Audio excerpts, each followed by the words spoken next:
Midterms are here, guys, and I'm here to show you guys what I've been working on as a 3D animation student. I'm going to be modeling prop for this empty room in Autodesk Maya, which is the sponsor of this video. Thank you so much to Autodesk Maya, and it's actually the industry software that I'm going to be using throughout this whole animation program. That's where my first couple of classes are focused on, so I'm there to learn the basics all over again. So I'm back in school, guys, and let's get right into it. I decided to make some quick oats for breakfast since I thought it would be a good idea to get a lot of greens in for the hours I'm going to be spending modeling today. In hindsight, I'm not sure if it was the best option since I still felt like tired. Maybe I should have made eggs that day, but that's all I had. So I wanted to show you guys a little glimpse of that before we start modeling. I did add some cashews to it to help with the flavor, but I struggled making that actually because I didn't realize I got still oats instead of like the other types of oats I get. That's why the texture looks that way. And now time to load up Maya! If you guys don't know, Maya is the industry software for animation, texturing, lighting, automation, and much more. And it's especially important in this program for me because my whole program is based on 3D and Maya is the core of it. And that's what this whole course, the first course that I'm taking, is based off on. So I'm loading up my old notes from community college to help, as well as for this first object, I decided to model my 3D logo since I could model a TV. I was like, this is a perfect opportunity for me to do it. And I didn't realize how hard that would be for me to do, especially since I went solely from just modeling from tutorials and like lectures from my professors. This was a little bit challenging doing something. I know it's super simple, but I needed help, so I got some tutoring from one of my classmates at the top of my monitor. Not the top of my monitor, like my top monitor, not my drawing tablet, which has the white border. I was following along to a demo that he did so I could figure out how to best start this. I had a general idea, but I haven't touched up in Maya in a little bit, and so I was super rusty. And speaking about that, I wanted to tell you guys a much more affordable version of Maya called Maya Indie. Maya Indie is a much more affordable option for those of you guys that are not in school, that are recent graduates, freelancers, indie game developers, hobbyists, or other 3D artists that want a much more affordable version of Maya. I know that was super important for me in my gap year, which is what held me back from practicing as much because my student license expired after 1 year. So I'm so happy that Maya Indie is out, so that way those of you guys that are watching my videos, you guys want to practice this, but maybe you don't, you're not a current student like I am now, you guys can have a much more affordable option. So to learn more, click the link in the description or the QR code on screen because you do need to meet certain qualifications to get it. For those who qualify, check it out. It's so worth it, especially since Maya is such a powerful software. I wouldn't want you guys to miss out on being able to access it. And if you are a student, you do qualify to get Autodesk Maya for free if you meet certain requirements as well. So double check the links in the description. I have a bunch of resources for you guys. For my logo, I was struggling. I was struggling a lot, and I'm glad that I'm back in school because I can get the help I need. So I went on Discord.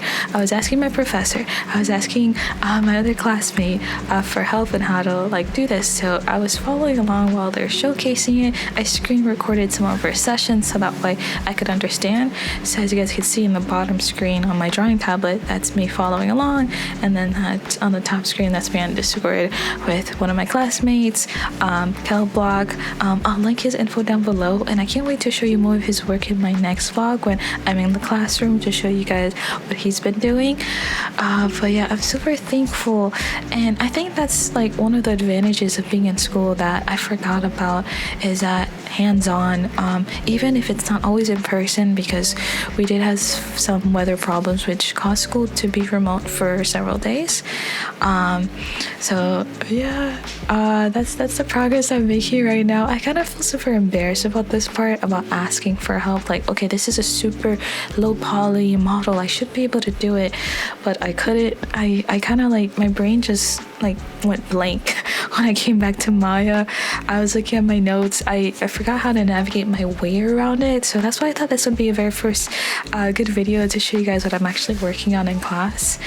Sadly, I didn't make a lot of progress on this like I wanted, because I got stuck again because I each different like little tiny shape, learning how to bevel, how to use the multicolored tool, how to mirror. I was learning a lot of information and I didn't have my notes organized, and I also am taking another Maya 3D modeling course at the same time, so I'm learning a lot of new information like before, and I'm trying not to get overwhelmed but enjoy the process and have fun. So I forgot to import my reference image, which was something super important that my professor reminded me to do. So on my main monitor, that's my professor working and trying to help me fix my model so far, since I was having a lot of hard time with it. I didn't know how to freehand, basically. You know how when you're learning something for the first time, it's like super easy for you to follow tutorials? Like, it's really easy for me to follow tutorials. That's how I was able to model some of the other stuff in the room. But I struggle at this part. I know that I had to extrude it. I was super worried about making a mistake, and I think that's what really stopped me, even though I asked for help. I was struggling replicating some stuff, especially as I watched my professor. He does start UV modeling, which is not UV modeling, that's the UV prep. Correct me if I'm wrong, that's the step that you do before texturing, because I didn't realize I had to texture these, which of course I didn't have time to between all my homework assignment. So I just paid attention. I screen recorded this so that way I can like visit later to reference. But I was like super overwhelmed with this information as well. I know you guys are tired of me feeling overwhelmed, but it's a lot of information and I want to be really good at this stuff. But I messed up the semester by taking 2 extra classes that had nothing to do with 3D modeling. So that's on me. I just couldn't replicate what my professor was doing right now in this video. That's gonna be for another time, because I had to move on and model other things for the room, and I decided to work smarter, not harder. I'm using some of the assets I created in the first Maya Study With Me video that I'd done. I'll link it up in the card. That was when I decided to quit 2 years ago. So I just copied some of the assets in that room and like just move it to this room and like just move them around. The main thing that I modeled that was new was the pillow and like changing the monitor, which you guys will see. I have some real-time footage as well, but I was trying to rush doing this, that I didn't have time to set up my camera in fancy ways like I normally would. So yeah, so I needed to decorate the shelf. So hopefully my professor isn't too mad about that. I'm just happy I submitted it on time, because I do have a chance to resubmit. So that aspect really helped me like remember how to move around in a 3D canvas. I know it's like second nature to a lot of people that like are familiar with 3D, but it's something that I constantly have to practice and remind myself. And I realized I just didn't do as much practice as I should in my gap year. I don't know what I was doing. Let me not talk about it. But the pillow, oh my gosh, this is not the step. I'm do my voiceover as I watch it with you guys, and sometimes like my commentary is a little bit off on how I remember things. I'm still placing things from the other room. You guys will see the other room in one moment. I'm a really bad narrator. I'm just like quite nervous because as well as making this video, I still do have other homework. Like we have to move on now. I have to work on a weapon now for this class and pick references, and then, which is really cool. I'm really excited about, but it's just like, yeah, this was the other room I modeled when I was like when I did that video 2 years ago. It was really fun, and so I just brought different assets in, and I had to change things up a little bit, especially since that monitor didn't look like a monitor. So I was like going into face mode, trying to change things and move things around, just so that way like I know part of the reason why I couldn't get things done on time was because of my perfectionism and my insecureness. And the best way to beat that, if anyone else is going through that, is to just do it, no matter how bad it is, no matter if you have to I don't know, for me it was like taking shortcuts by like using previous models that I've done and trying to manipulating it like I'm doing now, just so that I can meet like the time constraint. I think maybe it has something to do with my undiagnosed ADHD. I feel really bad for using that as an excuse, since I haven't been officially diagnosed for it, but I have a hard time focusing and I overthink a lot, so it makes me like the worst enemy for myself. But either way, we're getting something done, okay? We're getting something done, guys. And I think I'm so happy I pushed through that, even though I didn't want to turn anything in and just cry and give up. It's really hard, man. Like, art school in general is hard. Even though this is like at a public Florida university, this is not private art school. But yeah, this is the pillow part, guys. This one was really fun to use because that's when we learned how to do end cloth. My professor did a demo of it in class, and I didn't take a whole lot of notes, but it was really fun to see. And then like I went back and look at all the resources that he gave us to try it out myself, and I had a lot of fun. It was really cool seeing it come to life. So this is like the part where like I get through frustration and I make something. Again, if you're like a much more advanced 3D modeler, you guys are probably not saying, oh, this is a joke, this is all she did. I'm still a beginner. No matter how many years I've been trying to do this, I just need a lot more reps, and that made me so happy. And it was so much easier to do than the bed sheet. I had to accessorize the bed, and that part with the end cloth was just not working. I went through a lot of trouble, but before that, I modeled this lamp. I did something super simple. I wanted to include the light bulb as well because that was extra credit, but I just didn't have enough time.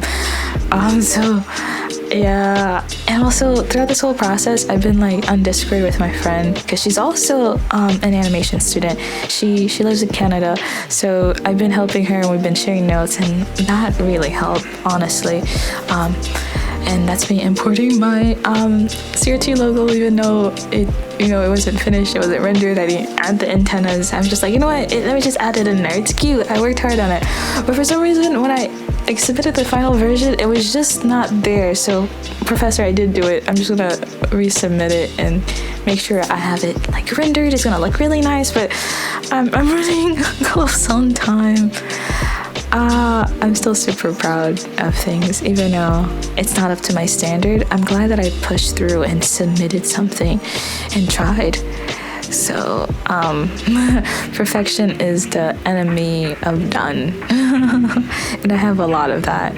So now for the bed sheet, guys. I had a hard time with this. It was supposed to be easy because I'm using end cloth. That's the same process that I used to make the pillow. But for some reason, because I had so many other things in the scene, maybe I should have made that in another scene and import it. But yeah, at first it just wasn't falling right. I had to put in more frames. But yeah, it came out decently. It didn't come out perfect. Like I could have added more definition to the crease and more folds and maybe add some edge loops. But yeah, I had to get this done. I had to keep it pushing because like I'm just like not meeting standard and falling behind. But I'm sure I'll catch up. I think the main thing that was killing me was my doubt. My doubt in myself killed everything else because it made a mental blockade for me to continue.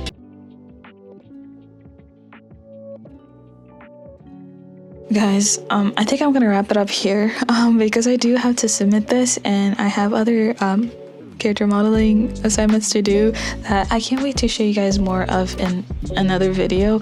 But yeah, I wanted to take time to render it, but I'm just running out of time and there's just too much things to manage as a student and I just don't have it all together, sadly. But yeah, thankfully my professor does allow me to resubmit, so I'll probably make another video showcasing you guys where I'm rendering the scene and I'm texturing it, so that's gonna be fun. But I'm gonna have to save that for later because I gotta keep it pushing. And I just want to thank again Autodesk Maya for sponsoring this video. If you guys are interested, please check out this QR code right here to learn more information about Maya Indie, especially if you're no longer a student or maybe you don't qualify for the Maya free student license for one reason or the other. So I gotta get back to it, guys. I'll catch you guys in my next animation student pod.